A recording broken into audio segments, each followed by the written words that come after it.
consistency is the mother of mastery. It's not what you do once every year that is going to allow you to live a legendary life. It's what you do every single day. Which brings me to ritual number 1, the ritual of early rising.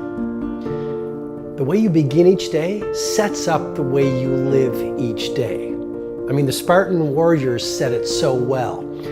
Sweat more in training, bleed less in war. And if you want to be literally undefeatable in business, literally unstoppable in life, you really want to dial in your morning routine. I don't have media for the first hour of my day. I wake up, I get my meditation in, and again, that's what I do, 20 minutes. It's like paying the bills. Sometimes I can go longer. If I have time on the weekend, I go longer. I don't do an evening course. I probably should, but I don't miss my meditation. What you eat matters, especially to your gray matter. There's certain foods that are really good for your brain, and you probably eat most of these foods as you are, because I know you're very... Blueberries, yeah, all like blueberries is like, I call them brain berries, and avocados and the good fats and all of them.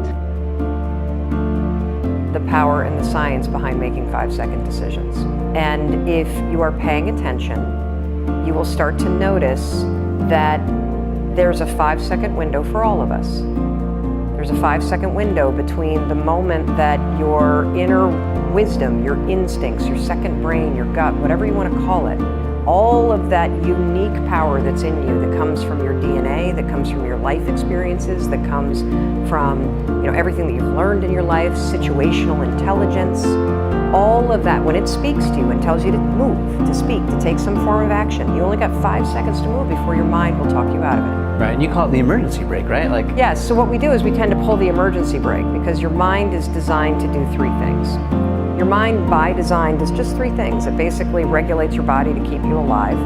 It also, when you're sleeping, half of your mind shuts down and the other half catalogs everything that happened to you today so you can have memories.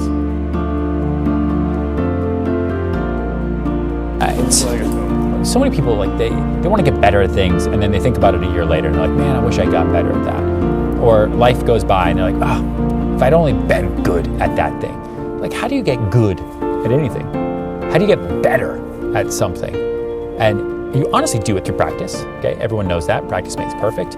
And what practice is repetition. And that's what a habit is. Like, a habit is something that is formed over time through repetition. And so you can create a good habit through a series of repetition that you set for yourself. And it's as easy as putting it in your calendar.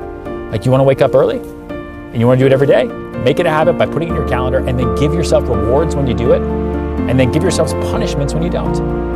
I swear to God it works. Even small punishments, like, you can't have this for breakfast, right? When you love something for breakfast every day, if you don't wake up by this certain time, you can't do it. Do it for 5 days. See what works. If you can do it for 5, you can do it for another 5. If you can do it for another 5, you can do it for another 10. If you can do it for another 10, you can do it for an entire month. Once you do it for a month, you can create a habit. And then once you do it for 3 months, it is then part of your lifestyle. Do you know why you struggle financially? Do you know why you've got no money at the end of the month? Because you have the habit of poor people. You see, rich people, we have very, very different habits compared to the poor and the middle class. Today I'm going to teach you what those habits are. We are what we repeatedly do. Human beings, we are creatures of habits. You notice that you kind of do the same thing, the same routine over and again and again and again. See, getting rich is not an act, it is a habit. So it is staying poor. It's also not an act, it's not something that just happens to you, it is a habit.